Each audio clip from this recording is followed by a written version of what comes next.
The bees are alive.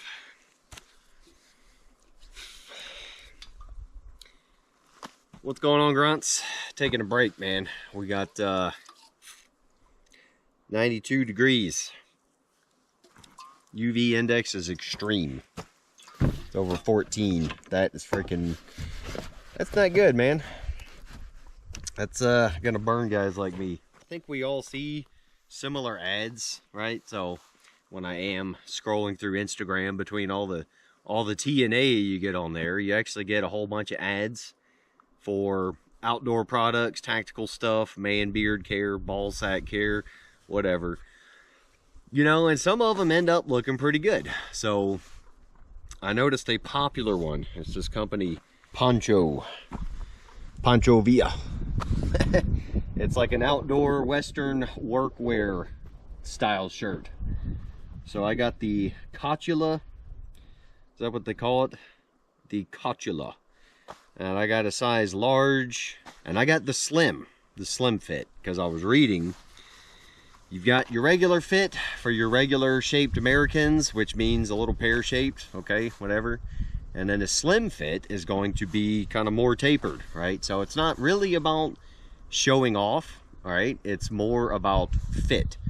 So the you know, the workers out there, you guys understand, as an example, right? Your Western guys, like cowboys back in the day, they didn't wear super tight jeans to show off their butts and pick up ladies while line dancing.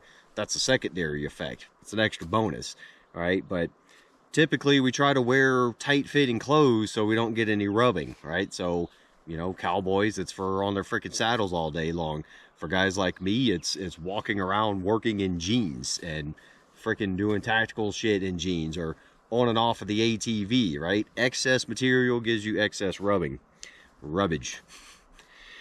So anyway, that's the whole point of the kind of slim fit, right? Mine's actually loosened up, so like I said, large. Probably could have got a medium, but the tops I actually do like a little bit loose, right? So I'm 5'9", about 200 pounds, and there you go. That's the best reference I could get. So I kept seeing the ads for these shirts, and I was like, you know, kind of looks like a Wrangler Western shirt ripoff, whatever.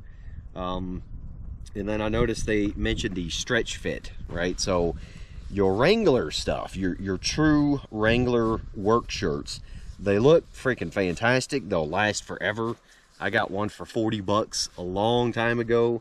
100% cotton. Yeah, you got some natural FR properties, probably freaking last forever. All right, the problem is, while we're trying to modernize, I'm no longer working around blow torches and freaking sparks and flames all the time. So I don't have to have the 100% cotton, most FR capable as possible, thickest, roughest freaking materials. I do like to have a semi-tough shirt, right? So it protects me from the elements, like the hard work we are doing, but something that is a little bit lighter for the elements, right? So I pretty much just need something that's going to block these insane UV rays all day long, but not get destroyed should I start doing some rough and tough stuff. So like I was working with some fencing earlier, I heard a couple catches on there, didn't get destroyed.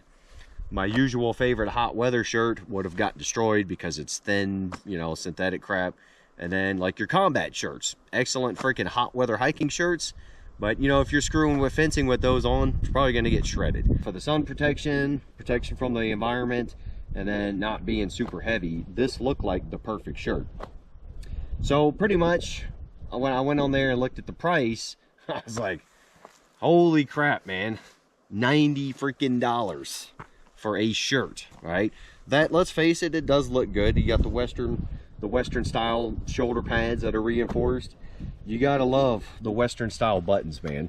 Why do we like buttons or snaps? Why do we like snaps? Well, because when you're doing stuff, you're gonna get caught on shit, right? So I'll put on backpacks or sling something on my back. You know, if you have actual buttons, that's gonna get caught up, and you're either gonna rip your arm off or rip your freaking shirt apart. Your snap, when it does get hung up on my backpack, it just freaking rips open. Doesn't destroy anything, doesn't rip my arm off. So, you know, going back to the old cowboy days, like, they needed something like that. That was like a breakaway type design. You get the same with this. I'm not gonna flash you guys, but it's the same concept.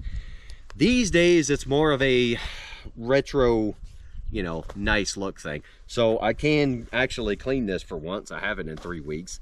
I can clean it, tuck it in, you know, button down and stuff, and you know, you're gonna look like a decent, well-dressed, kind of rugged type dude. Nothing wrong with that. So here's the point: is that price worth it? Well, you can still get the Wrangler stuff, especially the 100% cotton shirts, for, last I looked, just over $50, right? Depending on the color, you might spend 60 something. Here's the thing: this shirt's not made in America. The Wrangler stuff's not made in America. So you're buying imported either way. This says made in Sri Lanka. Okay, it's not China. Do we like Sri Lanka? Are they our friends? Are they horrible?